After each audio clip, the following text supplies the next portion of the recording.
It's the Unhappy Hour. Broadcasting to you live from the Milky Way Galaxy. My name's Brian Engelman, and this is the Unhappy Hour Sports Show here on the New American Media Network. Thanks for joining me. I have a few stories I want to go over with you. Not going to take a ton of time. I did just do a really interesting interview with journalist Ford Fisher on our Agree to Disagree show, and I'm going to be editing and posting that. Ford was caught up in the demonetization net. He was the dolphin in the tuna net yesterday when Steven Crowder was going back and forth with Carlos Maza. I keep thinking Carlos Mencia. Carlos Maza of Vox, bought by Disney. But Ford has been a buddy of mine, a journalist. He just goes into the middle of protests and riots and films it. He's not right or left. He had both Ben Shapiro and Antifa defending him. He had like both sides. So good interview. That took up a little bit of time. So I'm going to keep this show relatively focused, relatively straightforward. Sports. Got a few different subjects today, and I'm going to do them 1, 2, 3, 4. Keep them in order so that we can keep this organized and split them in post-production. Sound good to you? Sounds good to me. All right, story number one. Story number one, I want to update the health of two very important people in Cleveland sports world, in the Cleveland sports world right now. First would be Dan Gilbert, and the second would be Cookie Carasco. Sorry, now I'm thinking Carlos, and I'm thinking Carlos Mencia and Carlos Maza. Carlos Carasco, Cookie Carasco. First off, Dan Gilbert, the Cleveland Cavaliers owner, in some ways just ridiculously best known for writing in Comic Sans font an angry letter to LeBron James after he left for Miami. But I'll remember him and think of him as the only Cleveland owner to have brought me a championship in my time on Earth. So I thank Dan Gilbert for that, and I think the deep pockets that were necessary to go out and spend all the money to get the high-priced free agents, to get all the high-priced veterans, so that we could have a deep team, so that we could win a title, as well as 3 max contract guys. Dan Gilbert, as you know, he suffered a stroke recently. But I want to give you the update as I have it. Quicken Loans CEO Jay Farner saying that Dan Gilbert is improving after suffering a stroke. The company released the following statement. This would be on Wednesday. Quote, Dan Gilbert and his family are beyond grateful for the thoughts and well wishes from so many people as they focus on Dan's recovery. Dan's family is happy to share that he maintained... No! Stop the auto-playing ad. Jeez. If I wanted an ad, I would have clicked on it. Forgive me, folks. This is the production issues I have to go through. Fun. Dan's family is happy to share that he maintained... Okay, I'm trying to press pause, but it's still playing it. And it's slowing my whole computer down. My kingdom for a producer that would keep me from these nonsensical ad rolls. Dan's family is happy to share that he maintains a strong sense of humor and focus on constant improvement. In fact, a few days ago, Dan requested his favorite beverage. When the hospital staff informed him they were not able to provide it, in the humorous tone Dan is known for, he insisted that a review of the hospital's beverage best practices be completed. To be clear, Dan's recovery is a process that will take time, but we are all confident that he will meet this challenge head-on, as he always does. That's from Jay Farner, CEO of Quicken Loans. Now, I wanted to mention this because initially when this was reported, and we haven't heard from Dan Gilbert since, when it was initially reported, he was having some symptoms of a possible medical condition. It was kind of vague, and it was kind of quiet for a few days. Now this report, and they're trying to, to make a snappy comment, and oh, Dan's got humor. That's great. Here's my concern. The final part here, let's reread this. To be clear, Dan's recovery is a process that will take time, but we are all confident that he will meet this challenge head-on as he always does. They're not saying he is fine. They're saying he has a challenge he has to meet head-on, and he always does. And his recovery is a process that will take time. So I believe when this was reported, it was stroke-like symptoms. Then it's evolved to a stroke, and now it's a stroke that this will take time. There are lots of people who have gone through similar instances, and they never become the same person again. So, there's concern. We can break down Dan Gilbert's handling of David Griffin, the former Cavs general manager, not wanting to pay him $5 million, and saying that maybe bringing in a cheaper general manager in Kobe Altman led to Kyrie leaving town, which led to LeBron leaving town, which led to a rebuild. Now, maybe David Griffin could have done something differently and worked that out with Kyrie. Maybe it would have just been a train wreck. And watching Kyrie with his injury history and the year that we traded him, and then watching how he did not perform all that well with the Celtics, it messed up their team chemistry, a lot of selfish basketball, shot horribly in the playoffs. Is that even a guy that we wanted around, that flat earther weirdo? I loved his talent. I liked that he visited my home school, Brunswick Blue Devils, wore a jersey, did that before LeBron came and signed. Maybe we are better off without him. I don't know. We'll see who we draft at the number 5 pick, and we'll see how Colin Sexton develops. So Dan Gilbert's legacy might be... It might be complicated. It might be tied to the Comic Sans letter, the font that he used, and how mean he was to LeBron. I think he let LeBron off the hook in that letter. I don't hate him for that letter. Some people do. He felt betrayed and he lashed out. So what? Next. Nothing you can't walk back and say, hey, I was fired up. Sorry about that. And move along. Hell, LeBron came back for 4 years.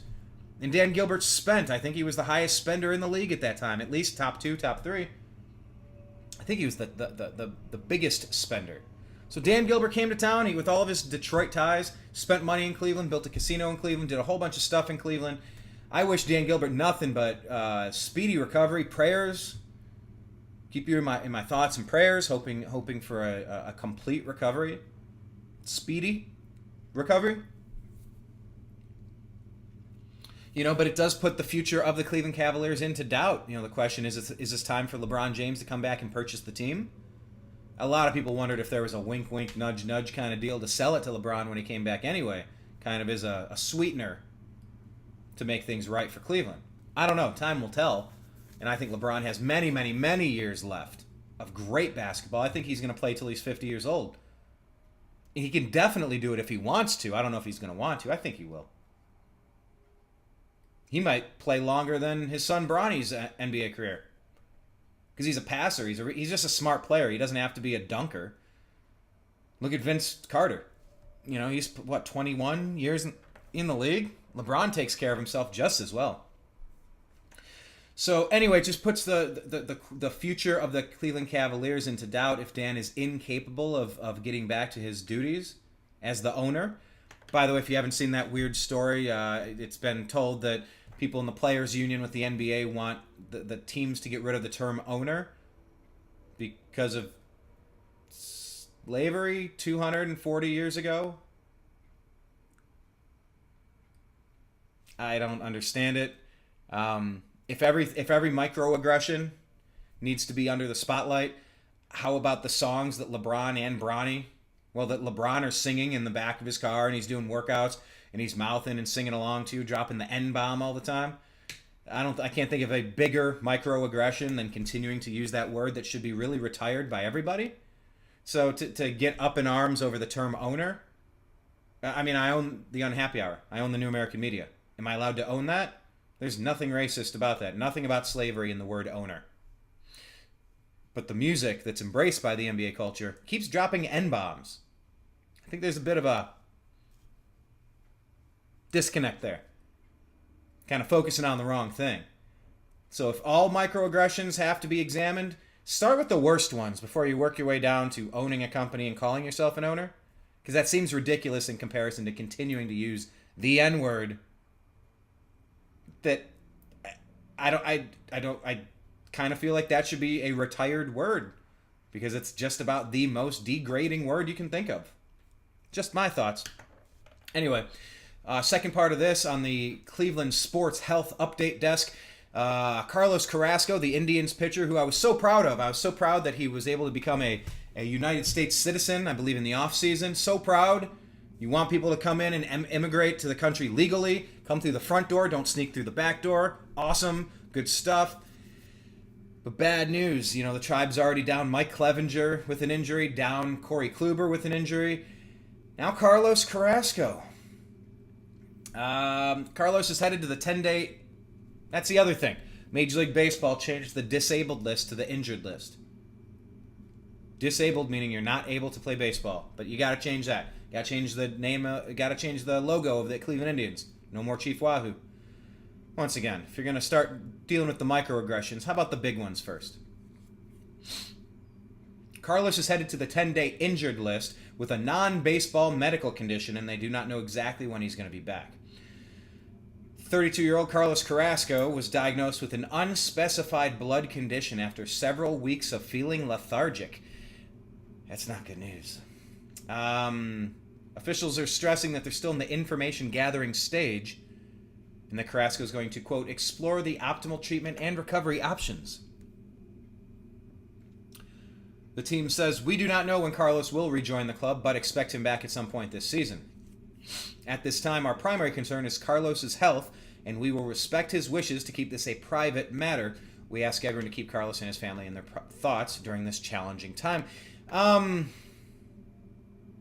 This is obviously concerning. Carlos was recently signed to a 3-year extension, just north of $40 million. This is scary.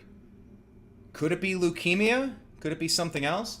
Once again, in the absence of information, there will be speculation. I prefer information. So right now, what I try to do with my political shows on Agree to Disagree, my current events shows on Agree to Disagree, I ask questions. Well, what if it's this? What if it's that? And a lot of people are asking, could this be leukemia, blood cancer? Based on the vagueness of what we've been told, it could be. It could be. And it could also be something else. So we don't know. I want to keep following this story, and if we get updates, please post them below. We want to keep the conversation going, keep accurate information flowing. There's really no sense in discussing things that are inaccurate or just speculation, but we're in the question-asking phase, and I think it's fair.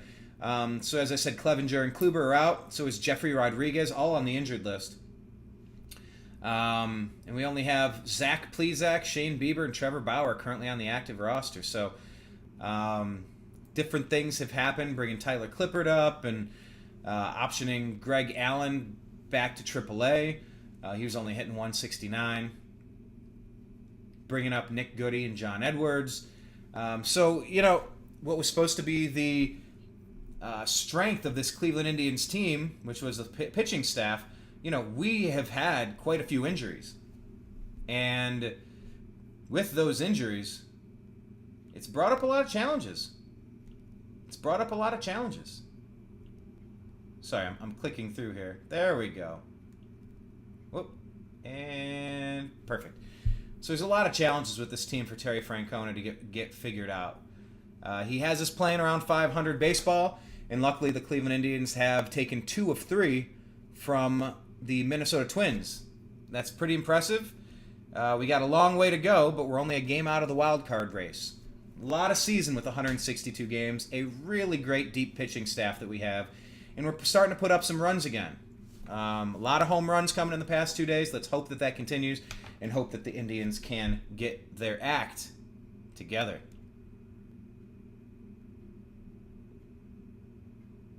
All right, moving along to story number 2.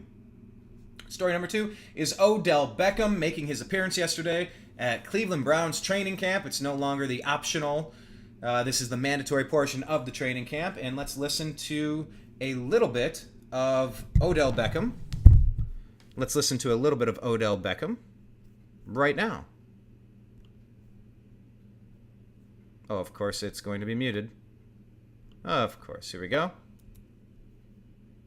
I'm almost giddy. I feel like a little kid, the excitement that I have seeing Baker, seeing these guys, seeing, we talk a lot about this offense, but this defense is something special. Yeah.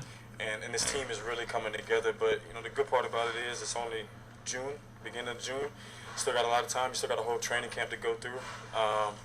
And I feel like this team's really going to come together. But I'm beyond excited about an opportunity I have to just start over.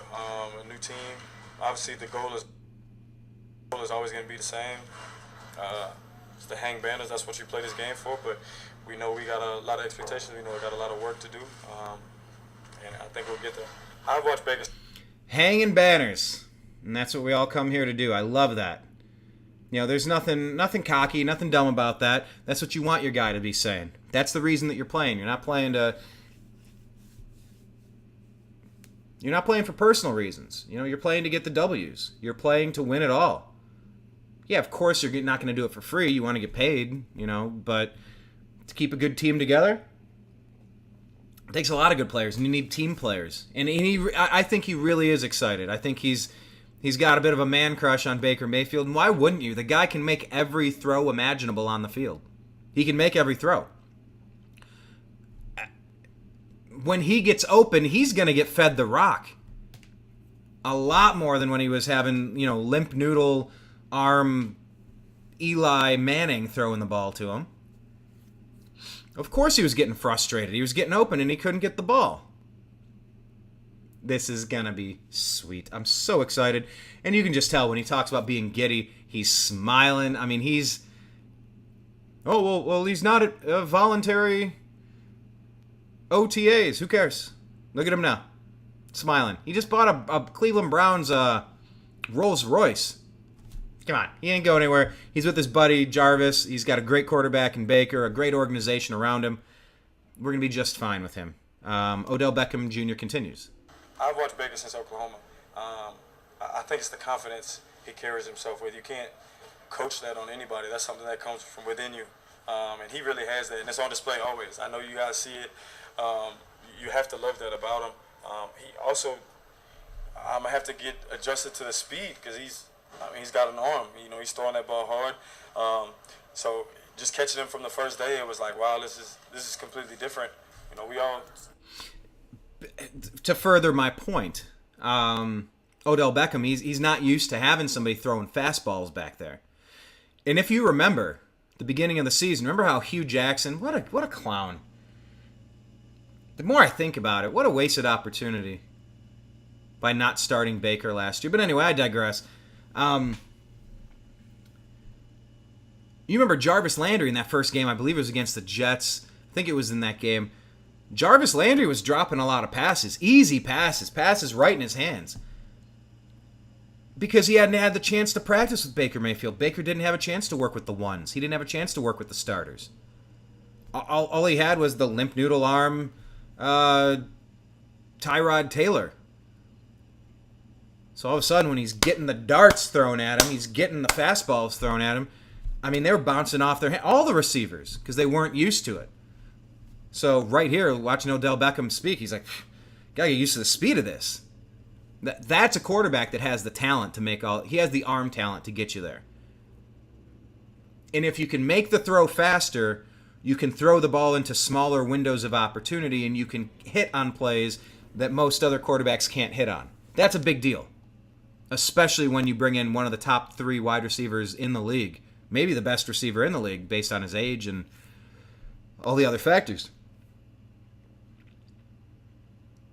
But I think he's had a bit of a, I don't want to say a man crush, but I mean, he's been a fan of Baker because he's a talented player.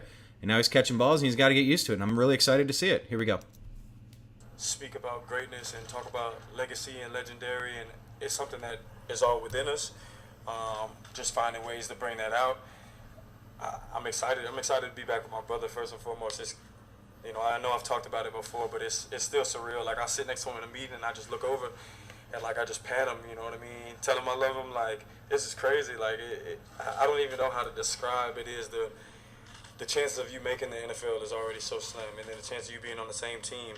We talked about having a house. Like I said this before, we talked about having a house next to each other, being neighbors, all that, and now it's finally here. So I think we're all excited about the opportunity. I know we got some big plans ahead. Just day by day, get 1% better and keep it moving. How cool is that?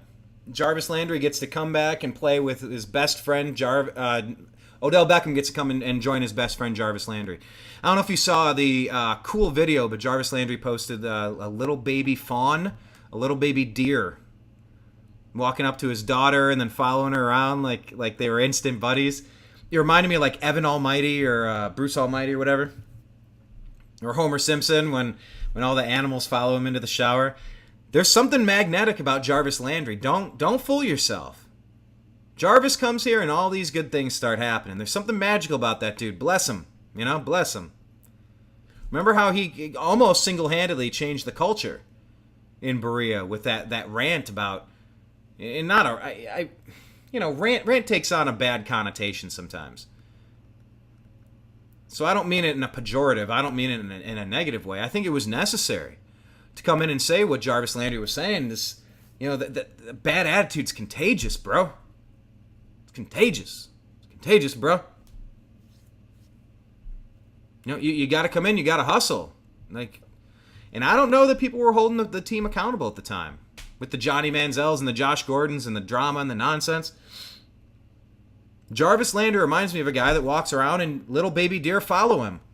He attracts the speaking things into existence. Come be a dog. Do what dogs do. Right? Anyway. Jarvis Landry is attracting great things to Cleveland. Something special about that guy. I don't know how Miami got rid of him. Why they would... he attracted his boy Odell Beckham Jr. here. Look at that. Maybe I'm giving him too much credit, but I don't think so. Look at that deer. Look at that little deer video. It's one of my favorite things on the internet. OBJ continues. I didn't get in this game to, get money or anything like that. I got in this game to be a champion. All my life, I've never really been a champion. I've gotten to this championship game, and, I still remember this story. It was 6th grade basketball. We were playing Stewart Hall, and they hit a buzzer beater. And it was 1.8 seconds left, and I caught it and threw up a half-court shot. The ref already thought it was over, and I made it. And I'm running around like I won a championship. It felt great, and they called it off. They told me it was no good, and I remember crying that entire night. So I want to win. I want to be a champion. Comments get taken like that, but who wouldn't want to be like the Patriots? That's just it. They're top team pretty much year in and year out. They're going far and deep into the playoffs. I don't know how many years it's been, but they do it pretty much every year. That's obviously the goal. That's what you want to bring here. That's the mentality I'll always have and will always have. And I feel something in the air. There's nothing wrong with that. And something wrong with our media, though. I will say that. The Mary Kay Cabots and the Tony Grossies, stop it already. Stop trying to cause drama at every occasion. Why wouldn't you want to be like the Patriots? Of course you want to win. Nothing wrong with those comments. You want to be a champion. Period. That's it. And I like that he's saying that. And I like that he's still thinking of that half-court shot and that he wanted to win and then he cried. And he's somebody that cares about winning. Not every player cares about winning. And trust me, the Browns have drafted plenty of players that don't really care about playing. This guy cares about winning. Michael Jordan cared about winning. LeBron James cares about winning. So does Odell. And he said, I really want to do for Cleveland what LeBron did for the Cavs. He wants to do that for Cleveland. He saw it. There's something special. There's something special going on, and I'm really excited for it. And we'll always have. And I feel something in the air. Something special that Cleveland hasn't had for a while. And I'm happy to be a part of that. I hope that I can help do whatever I need to do to push that way. There you go. So those are some updates from Odell Beckham. Couldn't be more excited. I think Baker Mayfield's calling out Duke Johnson for self-inflicted, not coming to the practices and trying to get a trade out of there. And then Colin Cowherd is dissing Baker for saying he shouldn't have said what he said. Who cares? Colin's on this kick. I really used to like Colin Cowherd, but he's really agitating me lately. And I know maybe it's good for ratings and good for business, but he's just looking silly, trying to find something. Back to the beginning when Colin Cowherd was criticizing Baker for not running to be with his teammates. It's just an awful stretch to try to disparage a kid. Baker's my boy. Ride or die with him. That's my quarterback. Anyway, I'm thrilled, and you can tell that they all seem to be very happy together. They're all great, and they know that this has turned around, and they're ready to get their game plans in check and prove how great they are. All right, we're going to move along to our next story. Story number 3. This is, of course, the NBA Finals. The Toronto Raptors have gone ahead 2-1 in the best-of-7 series in the NBA Finals of 2019, winning 123-109. I did a whole episode previously, and I want you to go check it out.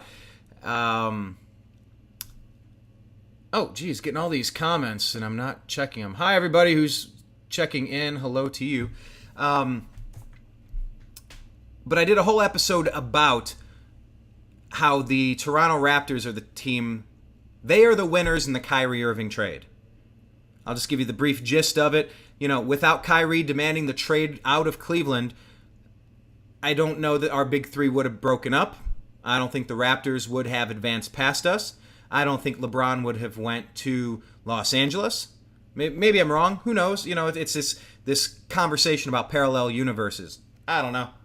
But in my head, if Kyrie doesn't do what Kyrie does, the Cavaliers are back in a 5th straight championship going up against the Warriors. And this is the year.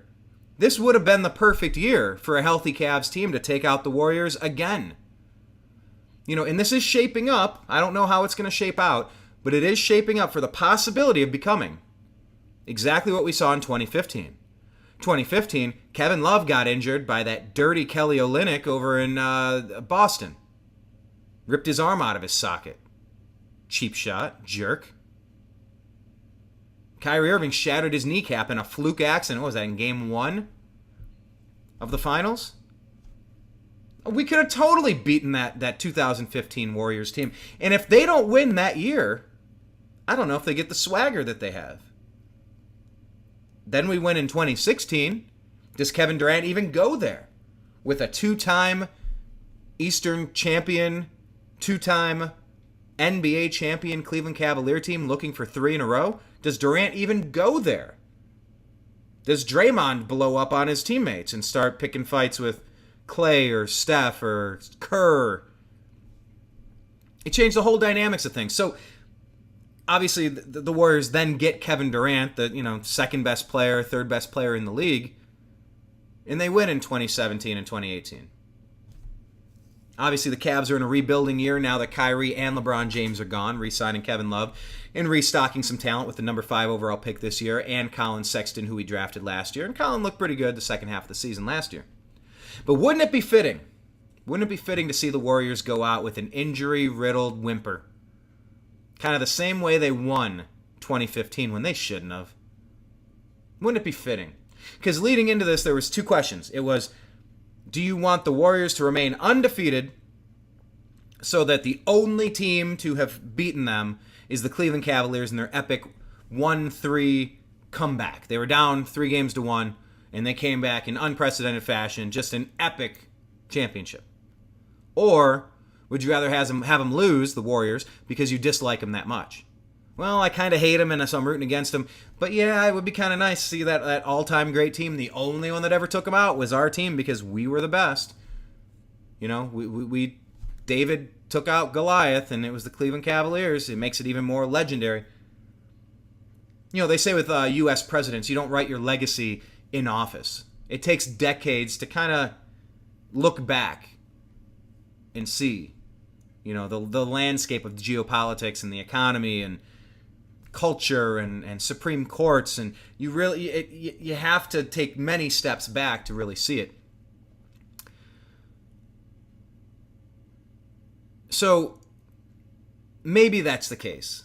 Maybe you got to take some steps back to see how significant that Cleveland championship was, but I guess I just didn't realize that there was that third possibility. Kevin Durant's been out for a long time now with his calf. How injured is it? He was fighting with Draymond Green. He's supposed to be a free agent. People are saying he's going to New York. Hell or high water. He's out of there. And the Warriors know it. Maybe he's not that injured. Maybe he is that injured, and he just doesn't want to risk it because he knows he's going to get his payday next time. because he knows that he's never going to have his own legacy until he leaves that damn team. You join a 72 win? Why can't I remember how many wins? Kevin Durant joins the team that had the most wins in NBA history. Good. Way to go, KD. You got a ring. You can put it on this finger. So, maybe Kevin Durant isn't as injured as he's letting on. Here's the other one. The crazy one, perhaps. What if Kevin Durant is going to wait until Toronto takes a 3-1 lead? Then he comes back and leads an epic comeback of 3 in a row, doing exactly what the Cavaliers did to the Warriors back in 2016. That's a good storyline. I don't know. I do know this, though. I've always thought the Warriors were a beatable team. Until they got Kevin Durant. That's pretty tough. That's pretty tough to take out, especially in best of 7. Maybe you get 1 or 2, but how do you get 4 out of 7? That's tough. And then you got Boogie Cousins coming off the bench?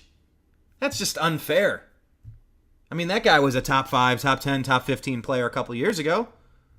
You know, he's had some injury histories, whatever, but and some personality conflicts, but he's been a good player, and then he's just your bench player? He's an afterthought? So when KD goes down, you just bring in Boogie Cousins. Then Klay Thompson goes down.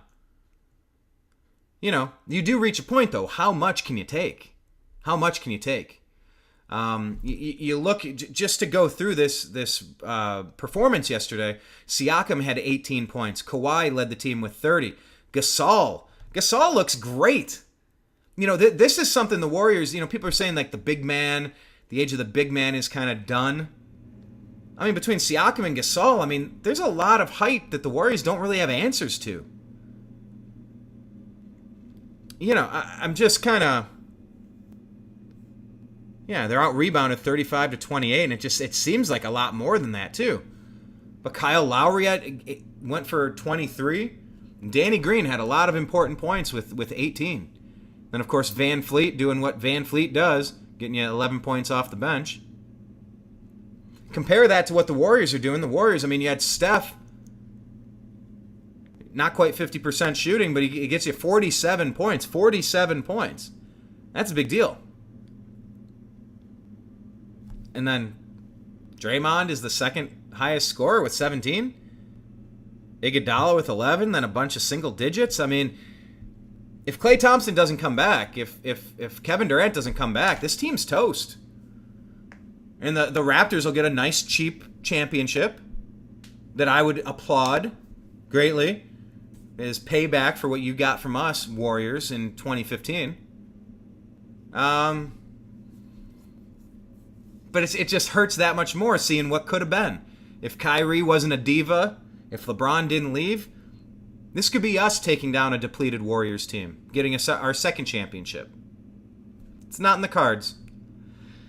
But I think we would have got past the Toronto Raptors and the Bucks and the Celtics and the Sixers and everybody else in the Eastern Conference this year. Obviously, we would have had different role players, so it's all hypothetical. But our top 3. Right now, the Warriors' top 3 is Curry, Green, then Iguodala. Yeah, that's not LeBron, Love, and Kyrie. It's just not. So, anyway, that's what's going on. Unless they get healthy, I'm predicting a Raptors win here. But then something odd, something strange.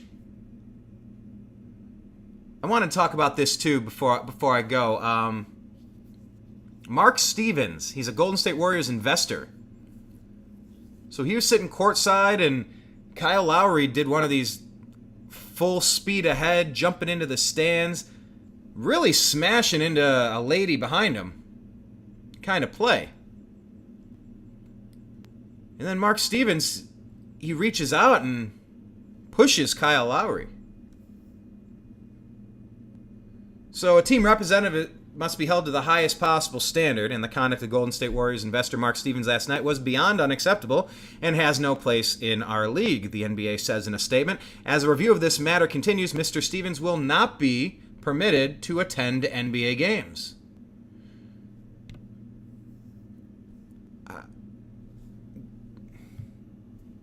you know, I don't. It wasn't a good look. But in a way, he was kind of pushing the guy off of the person that was in the front row seats. I'm fine saying he can't come to the next game. Should he be banned for life? I don't know. I mean, he knows better. It wasn't a good look. Is it something unforgivable? I don't know. I mean, you run in and smash into several players on courtside. You get a light shove in the shoulder. That's not the worst thing I've ever seen. He was ejected in the fourth quarter for shoving Lowery after the guard crashed into a row of seats. Blah, blah, blah. So Stevens is indefinitely suspended from all team-related activities. His behavior last night did not reflect the high standards that we hope to exemplify as an organization. There's no place for such interaction between fans or anyone and players at a game. Kerr says that's unacceptable. Stevens is listed as a member of the Warriors executive board in the team's media guide. He won't attend any of the remaining NBA Finals games.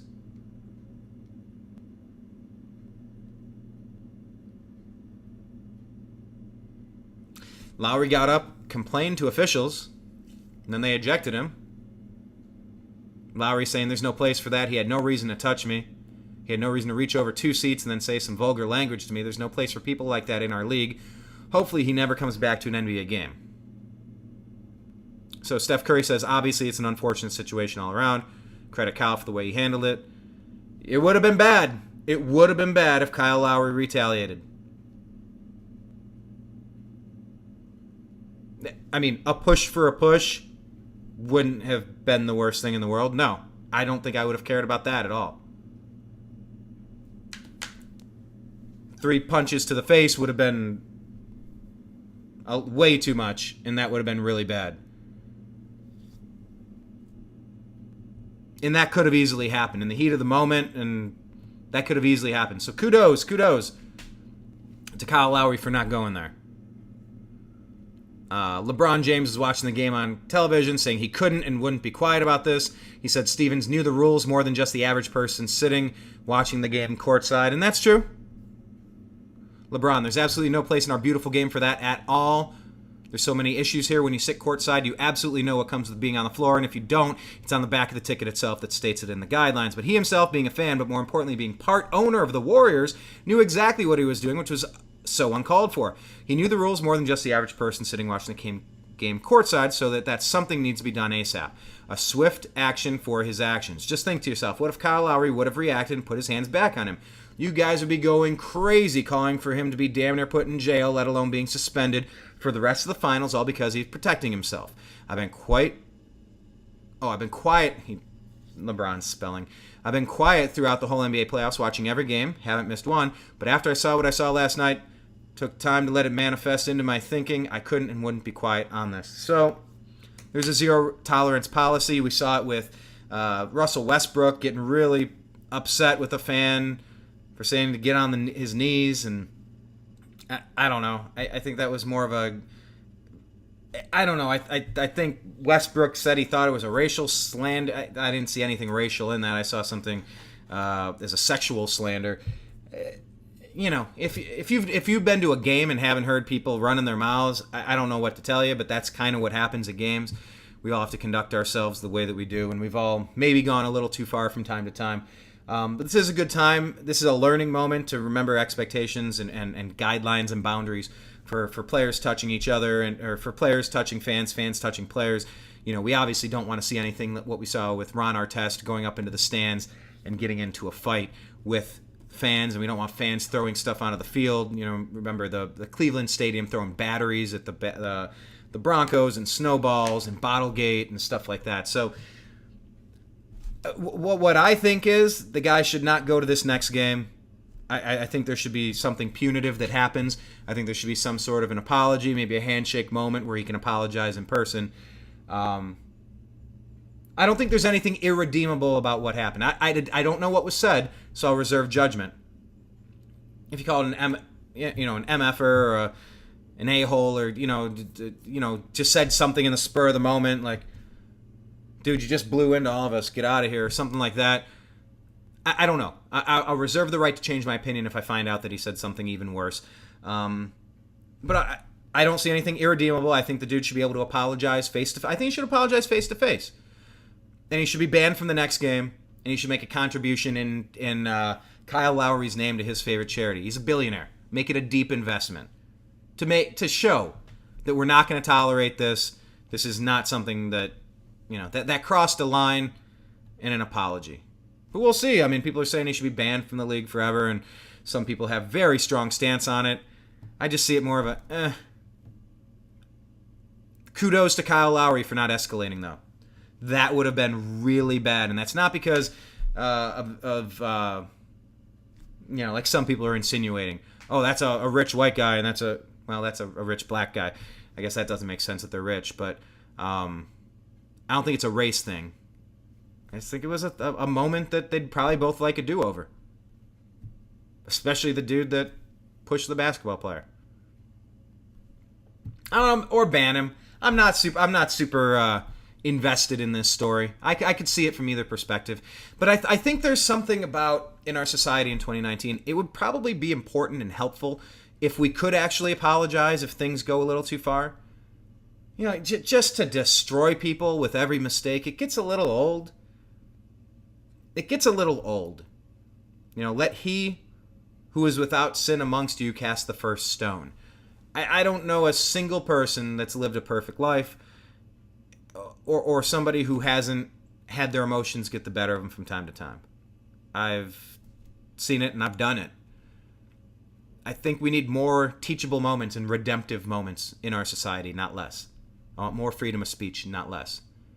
And LeBron, who's jumped into many front rows over his day, he certainly doesn't want players to start getting assaulted or touched or assaulted or worse.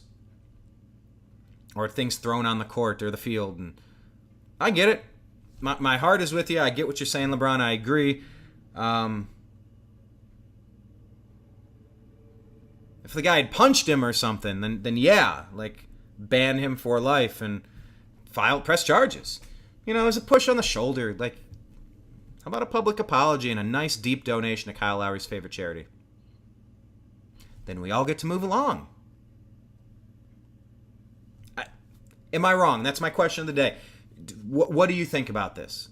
Do you side on a very hardcore zero-tolerance stance, or do you think there should be a redemptive moment for this guy, Mark Stevens, who I didn't even know existed until yesterday? Maybe I'm in the dark on that. I don't really care about the investors of teams. I don't pay attention to it much, but now he's in the news, in the story. So what do you think? Also, another question, who do you see winning the series? Do you think this is a done deal? The Raptors are going to get it done? Or do you see Clay and KD maybe coming back and getting it done? Do you think the Warriors can come back and win it even without those guys coming back healthy? Let me know in the comments. Thank you so much for watching. Talk to you again in a few. Take care. Peace. The Unhappy Hour on TheNewAmericanMedia.com.